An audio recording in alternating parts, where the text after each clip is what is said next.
আমরা এখন এসেছি পুরীর বিপত্তারিণী মন্দিরে। এই মন্দিরের গেটটি এতটাই সুন্দর দেখতে, যেটা ভীষণ ভালো লাগছিল।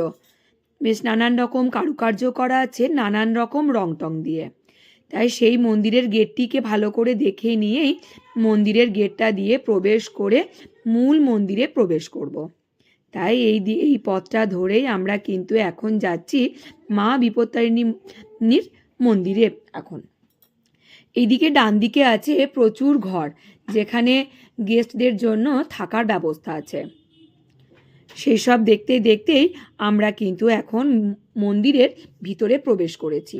মন্দিরে প্রবেশ করে জগন্নাথ দেব এবং মা বিপত্তারিণীর মূর্তি দর্শন করে প্রণাম করে নিলাম। প্রণাম করে একটু করে ছবি টবি তুলে নিয়ে বেরিয়ে পড়ব আবারও অন্য একটি মন্দির যাবার জন্য।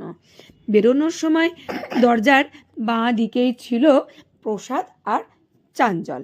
সেই প্রসাদ অলির বাবাকে এবং অয়নকে দিয়ে আমিও প্রসাদ মুখে নিলাম। তারপরে সেখান থেকে বেরিয়ে চলে এসে সকলে মিলে একটু করে ছবি তুলে নিলাম। আর এখন যেহেতু খুবই গরম এখানে পুরীতে, তাই তাড়াতাড়ি অটোতে করে চেপে অন্য আরেকটি মন্দিরে যাব, সেই মন্দিরটিকেও দর্শন করতে। তো চলো প্রথমত আগে যাই।